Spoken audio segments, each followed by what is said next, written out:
Yesterday was Friday, new release day, and I wasn't planning on talking about this, but whenever I get a new album or listen to a new album, as I'm listening to it, I like to go around the internet and see what the reviews are like, just to see what other people are thinking about it. So I was listening to the new Jeff Beck, Johnny Depp 18 album, and I like Jeff Beck. I like Johnny in Hollywood Vampires, which is the group he's in with Alice Cooper and Joe Perry. And I think that's the best. Their last album, Rise, which came out a couple years ago, it's the best album Alice has been involved with in a very long time, maybe since Brutal Planet.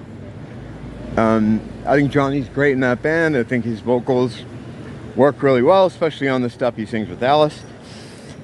Jeff Beck appeared on that album, and I guess when he was in the studio, he struck up some kind of friendship with Johnny, and they decided to record together. Now, to me, well, before I even get into it, the reason I want to talk about it is because when I was going around looking at reviews, every single review was 10 to 15% about the music, and the rest, whatever percent that is, I'm not a mathematician here, was about how he's a woman beater.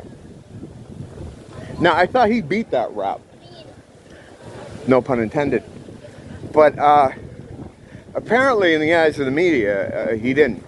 Because the reviews are over the top, retarded, embarrassing. Like, and you know, The Guardian, Rolling Stone's the worst, and these are like men doing these reviews, and they're acting like scared girls.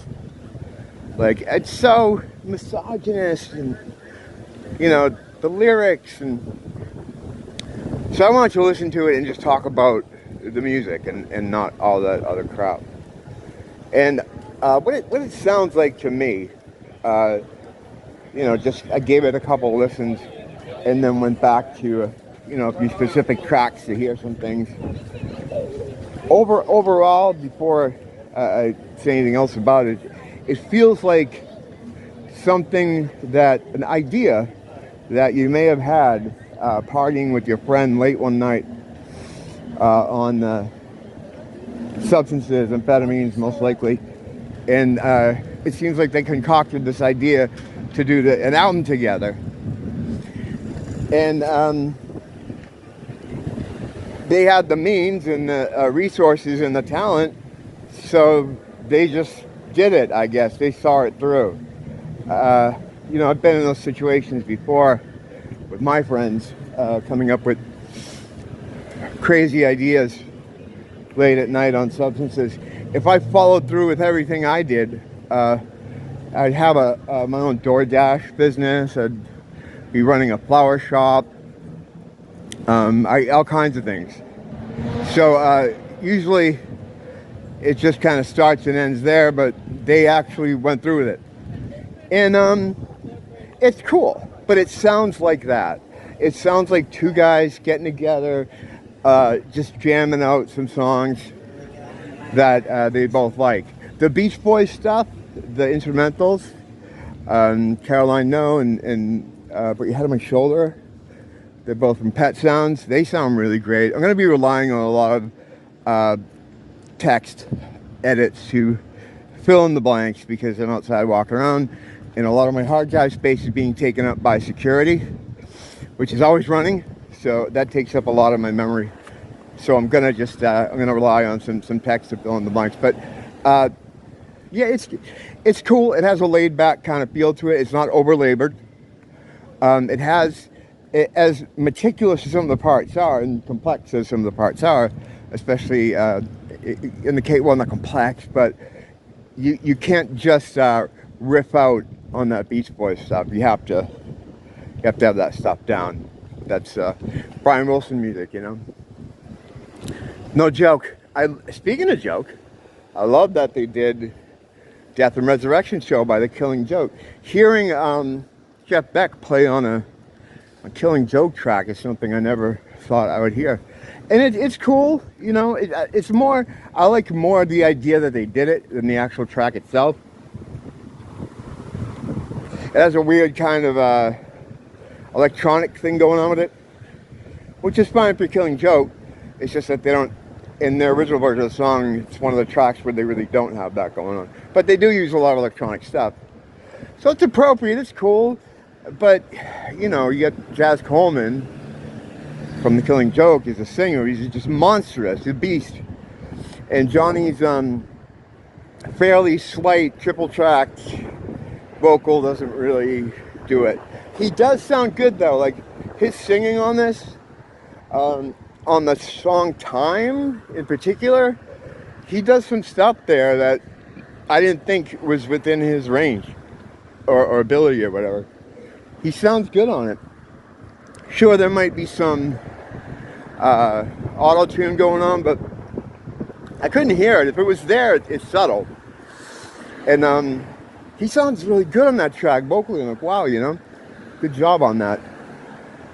Beck is always great, of course.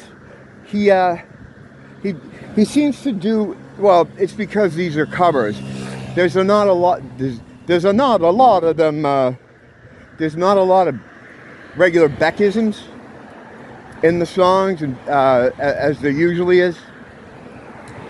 Because I mean, like it's, you know, mostly cover songs. There's 2 originals, and there's one original in particular. I forget the name, but I know motherfucking's in the title. It'll say it on the screen right now, which reminds me a little bit of not musically, but sort of overall intent and attitude. It reminds me of that Prince song from the Black Album.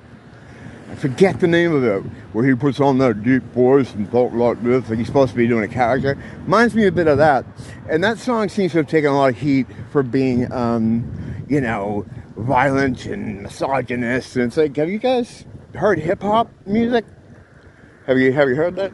I know they have, but progressives have different rules for different people. And you want to talk about racism? Oh, it's like what they're saying in this situation is, well, Johnny Depp should know better.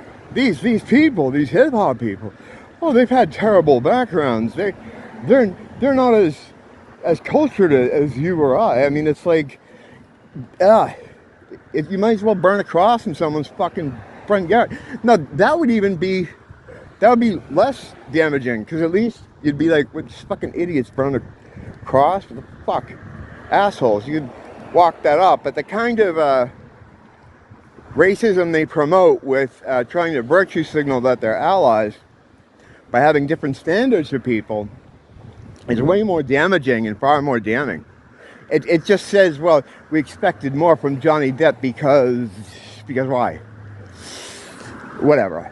So anyway, yeah, those writers, like the guys, all the reviews I've read, every one in the media, they're like scared little girls. And of course, when I say media, we're talking about a certain gang which does all the talking to the people. And unless you're vetted by them or one of them, you don't get to talk. And I'm not going to get too far into that, but that's a big part of it. You know, they were really behind the Me Too thing. And I think in their eyes, they sacrificed one of their own to keep it rolling or to get it kicked off, right? So they're seeing a deficit in their ledger, and they fucking don't like deficits. They like profit, right? So they don't want this Me Too thing to be damaged in any way. And the verdict that Johnny had there calls it into question. But in their mind, they're rolling as if he's already in jail. He's incarcerated. The way they talk about him. And of course, they let it infect their opinion of the music, which I should really get back to. The instrumental tracks, the Beach Boys ones are great. He sounds good on some songs vocally, others are a little rough, but it's not, like I said, it's not over-labored. It almost feels kind of just two guys jamming with some overdubs. The thing is, I don't know if it needs to be a record per se. It's that thing though.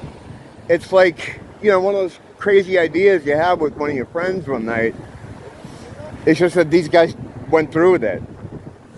And I think it would have been kind of cool if it was never released. I think the album would have a bigger stature. It would be like, hey man, do you know Jeff Beck? He recorded a whole album with Johnny Depp. Like, really? Yeah. The pirate Johnny Depp? Yeah, the pirate. The wife beater? Of course, because, you know. But, yeah, it would have been kind of cool. It's one of those unreleased kind of lost things. They just made it and shelved it and never put it out. That kind of would have been cool. It would have been, I think it would have been better than actually hearing it. It's not like poorly produced. It's competently played. It sounds good, but it's one of those things that you hear once and you're like, oh, okay. Like if you're gonna listen to Jeff Beck, you're gonna listen to Blow by Blow or the early Rod Stewart albums. And if you need to hear Johnny Depp, I mean, you can listen to Rise from Hollywood Vampires. That's great. This is like a one and done. It's like you maybe listen to it and go, oh, that's cool. I probably, listening to it twice, I probably listen to it 50% more than most people will listen to it. Because it's not like really a Beck album where he's going to do some crazy, he does some crazy shit, of course. But crazy shit just comes out of him. He's such a unique guitar player. One of my favorites. One of many people's favorites. But yeah, it's kind of like, it's a conversation piece kind of thing. If this was, it would be a, it's almost like the musical equivalent of something you'd put on your coffee table. Like people be like, oh wow, that's interesting. Those two together, that's kind of weird. You know, non-essential. It's cool. I just wanted to listen to it myself and now, you know, talk about it because every review that those fucking goblins do is just all about him being a white beater, and it's crazy. What are you looking at, buddy? Where's he going? Is he going in here? Doesn't this happen to me every time? It's weird, right? One thing that's weird, it's like everyone acts like I'm in their way. It doesn't matter where I could be on the sidewalk. I had that happen one day. Like I'm walking on the sidewalk and the UPS guy's coming up on me. And I'm like, why is people shadow you a lot here? I don't know if you know what that is, but it's like you'll be walking along and a car will come along you. A car will come along you. It's like, look at what is this dude doing? He wants me to move. I'm not going to though.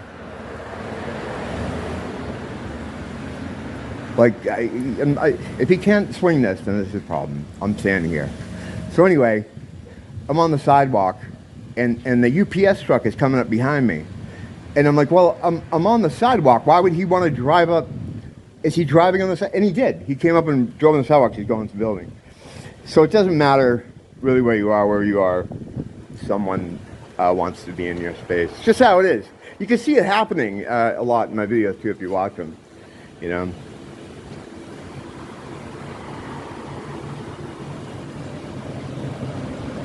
Thanks for dropping by.